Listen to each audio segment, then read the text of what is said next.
Oke, jadi ada lore baru banget, singkat tapi isinya cukup oke untuk dibahas, mengingat menyinggung salah satu karakter yang sering buat aku pusing dan salah satu karakter favorit aku juga, yaitu Vader Volnir dan juga Dan Sleep. Nah, saya sendiri nggak yakin bakal sebanyak apa yang bisa dibahas, tapi kita coba urai aja perlahan, barangkali ada sesuatu yang penting yang kita dapatkan. Jadi langsung aja, inilah bahasan Wings of Leisurely Moment. 氷の魔人かあれしきの力で天理を直視しようなどと愛の敵は死じゃないパイモン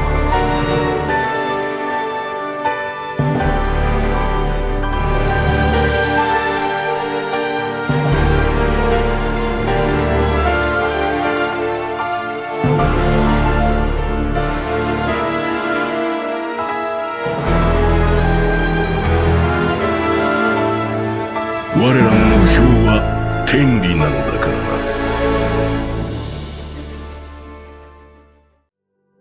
Oke, sebenarnya sekitaran 40% isi lore-nya dari Wind Glider ini mungkin bisa kita kategorikan sebagai lucu-lucuan lah, karena menceritakan upaya dari Vader Volnir, yaitu kakak Dan Sleep, untuk membuat sajian yang saya duga adalah burger.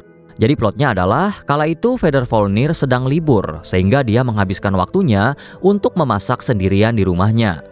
Nah, plotnya memang terdengar konyol, hanya saja ketika menjelaskan soal bahan makanan, informasi penting justru disematkan di sana. Jadi bahan masakan seperti tepung dan juga tepung roti adalah bahan yang sangat-sangat berharga di Khenria karena susah dapatnya. Nah, beda halnya dengan daging hewan yang dikatakan sangat melimpah di sana. Uniknya adalah daging hewan di Khenria sepertinya hasil modifikasi dari alkimia, tepatnya Art of Chemia, sehingga hewan-hewan ternak di kerajaan Khenria bisa hidup dengan optimal, bahkan hanya bermodalkan makan fungi atau jamur saja. Saya bisa katakan rekayasa genetik dari peneliti Universitas Magistrorum itu benar-benar brilian dengan membuat ternak makan jamur. Ya, mempertimbangkan Khenria yang berada di bawah permukaan sehingga tidak adanya cahaya matahari, yang mana itu membuat pertumbuhan tanaman akan sangat sukar untuk terjadi karena tidak terjadinya proses fotosintesis. Nah, berbeda dengan jamur yang memang bukan tumbuhan dan hidup dengan menyerap nutrisi dari bahan organik. Kemudian perkembangan dengan spora juga cukup ideal karena memakan waktu yang relatif singkat. Hanya saja ketiadaan sinar matahari yang membuat proses fotosintesis tidak terjadi, menciptakan kondisi yang rumit karena harga sayur dan biji-bijian menjadi mahal. Ya, tepung sendiri berasal dari biji-bijian, makanya tadi di awal dikatakan tepung adalah bahan berharga. Namun ternyata biji, buah, dan sayuran di Khenria tetap ada, tetapi harganya mahal, bahkan terus meroket seiring waktu. Dan hal itu disebabkan karena satu orang, yaitu Irmin. Ya, rupanya walaupun Khenria letaknya di bawah permukaan, tidak serta-merta membuat Khenria hidup menutup diri. Ternyata Khenria tetap memiliki hubungan diplomatis dengan dunia luar. Tapi Irmin membuat hubungan tersebut menjadi kacau. Nah, dulu banget, saya pernah bahas perihal poin ini, bahwa Mondstadt punya hubungan diplomatis kuat dengan Khenria. Petunjuknya adalah Jin yang tahu cerita Raja Pahlawan dari Khenria, hingga keputusan KOF pada Cataclysm 500 tahun yang lalu pergi ke Khenria yang saya duga karena adanya hubungan diplomatik. Selama ini, gelar Visionary memang melekat pada Veth, terutama kemampuannya yang bisa dalam tanda kutip meramal masa depan. Sebelumnya, memang Veth terlihat tidak nyaman dengan gelar tersebut, tapi kali ini dia menyebutkannya secara langsung.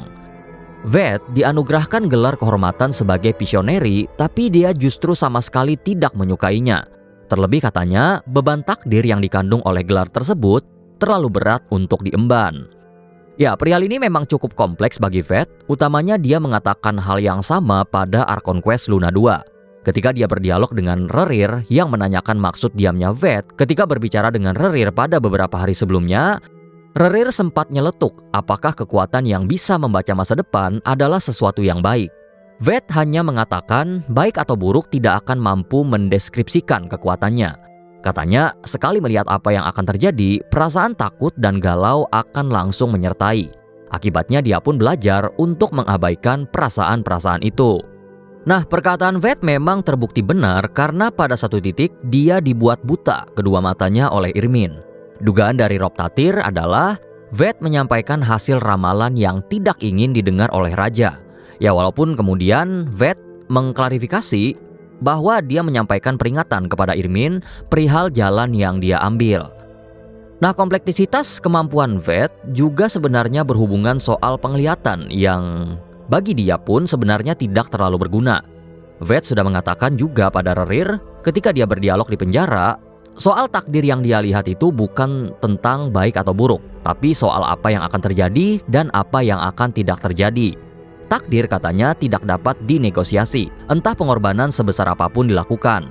Ya, jadi pada akhirnya Ved hanya bisa melihat tanpa mampu mengubah takdir tersebut. Nah, bab ini singkat aja. Jadi ada sebuah budaya yang sebenarnya tidak tergolong unik, tapi baru saja tertulis. Ternyata ketika seseorang mencapai sesuatu pencapaian luar biasa di Khenria, orang-orang Khenria akan diberikan sebuah cincin spesial dari kerajaan. Ved mendapat cincin tersebut, kemudian ternyata Dainsleep sendiri mengincar cincin serupa. Dan pada saat itu, Dain belum menjadi prajurit kerajaan. Sehingga mungkin Dain ingin meraih prestasi besar agar nantinya dianugerahkan cincin tersebut. Sementara cincin Federvolnir, dia menyembunyikan fakta dari Dain bahwa dia mendapatkan cincin tersebut. Katanya ketika Dain pulang, dia buru-buru menyimpan cincin itu dalam sakunya. Nah, selama ini kita tahu bahwa Dain dan Surtaloji memang rekan seperjuangan ketika berlatih di bawah arahan Haden. Hanya saja ternyata hubungan Dain dan Surtaloji benar-benar sedekat itu. Jadi ketika Ved sibuk masak, Dain pulang selepas latihan dengan Haden. Dari penjelasan Dain, pelatihan Haden memang benar-benar tak kenal ampun. Bahkan dia dan Surtaloji yang merupakan paling jago di perguruan dihukum latihan tambahan hanya karena kuda-kuda mereka keliru dikit. Saat itulah dia bawa Surtaloji ke rumah dan bertemu dengan Federvolnir untuk pertama kalinya. Ketika itu, Dain memperkenalkan Surtaloji kepada Ved sebagai saudara seperjuangan.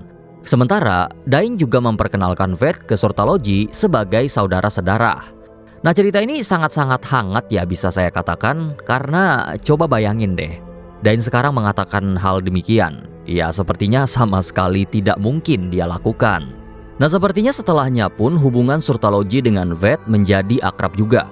Yang mana sebagaimana yang teman-teman tahu bahwa Surtaloji itu nggak pernah membantah perkataan dari Ved. Saat itu Surtaloji juga sepertinya orang yang agak sungkan, ya nggak bisa dibayangkan kalau sekarang ya. Karena dia katanya malu-malu saat datang dan mengatakan tidak bermaksud untuk mengganggu dan meminta hidangan mewah yang disajikan oleh Ved.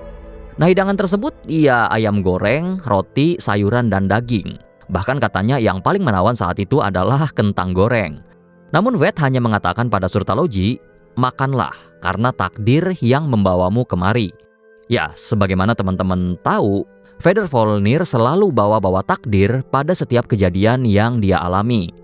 Dan sayangnya masa-masa indah tersebut pun berakhir dan ironisnya adalah disebutkan di sana tidak ada dari mereka bertiga yang akan mengingat momen indah tersebut. Cincin yang diberikan kepada Ved mungkin hanyalah cincin biasa. Hanya saja ketika cincin tersebut jatuh ke tangan Ved, barulah cincinnya berubah menjadi luar biasa. Ya, itulah yang dituliskan pada glider ini bahwa pada satu waktu yang disebut sebagai akhir, Federvolnir menginfuskan kekuatannya pada cincin tersebut. Dan cincin itu pada akhirnya memiliki kemampuan untuk mengembalikan tubuh pada situasi yang semula, yang entah merupakan berkah atau kutukan. Cincin itu tentu saja adalah cincin yang dimention oleh Haden ketika quest A Space and Time for You. Cincin yang dikatakan oleh dia memiliki kemampuan untuk mereset kembali kondisi tubuh dari Dainsleep. Hanya saja, cincin Ved kemungkinan tidak absolut juga, karena kendati kondisi tubuh Dain terus direset, erosi masih dia derita, yang membuat ingatannya perlahan terkikis layaknya mereka yang terkena kutukan keabadian. Dan sepertinya sifatnya hanya sebagai peredam saja, mengingat efeknya tetap dimiliki oleh Dain yang dikatakan oleh Haden ingatannya paling banyak di antara semua orang Khenria. Nah, kalau berkaca dari diksi yang ada pada arsip ini, besar kemungkinan cincin tersebut bukan diserahkan kepada Dainsleep, melainkan didapatkan oleh dia. Entah mungkin merebutnya, atau mungkin Veth membuangnya lalu Dain mendapatkan cincin tersebut. Hanya saja katanya, dengan Dain mendapatkan cincin itu, beban takdir yang sebelumnya dimiliki oleh Veth pindah kepada Dainsleep. Nah, kita bicara soal Veth ya teman-teman, yang memiliki sebuah penglihatan unik, yang mana setelah paragraf cincin ini, tiba-tiba narasinya kembali ke masa-masa indah dia bersama Dainsleep. Maka ada peluang bahwa paragraf soal perpindahan cincin tersebut adalah bagian dari penglihatan Fedalvornir. Oke, ini poin terakhir yang mana menurut saya pribadi akan berpeluang nyambung dengan dialog Fedalvornir kepada Rerir pada Luna 2. Ketika Veth dipenjara dan Rerir melabrak dia, Rerir menanyakan apa maksud dari Veth memberikan sugesti kepada dia selama ini. Veth saat itu tidak mengerti, lalu kemudian dijelaskan oleh Rerir dan hasilnya Veth tertawa keras. Sampai-sampai kata Rerir, dia tidak pernah melihat wajah Veth seperti itu.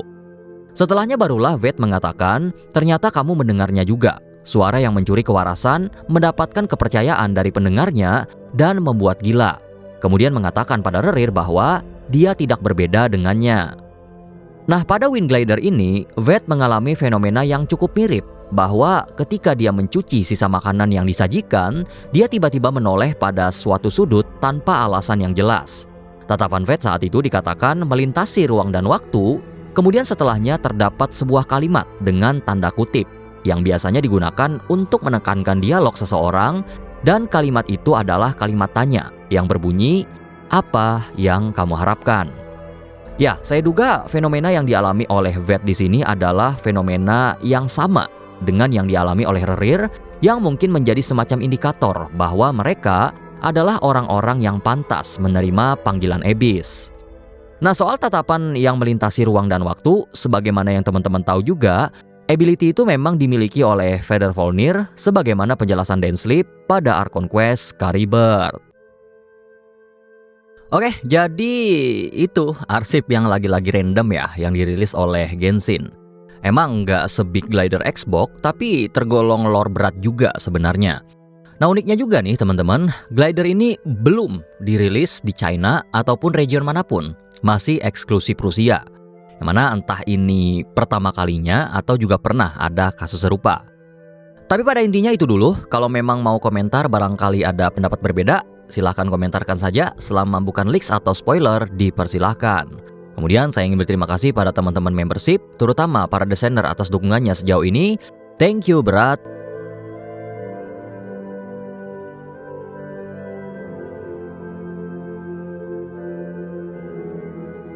Dan buat teman-teman sekalian yang udah menonton sampai habis, terima kasih sudah meluangkan waktunya. Kalau suka dengan kontennya, jangan lupa berikan like, comment, dan subscribe.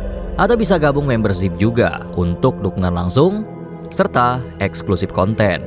Oke, saya Mas Pur izin pamit dulu. Hadastra.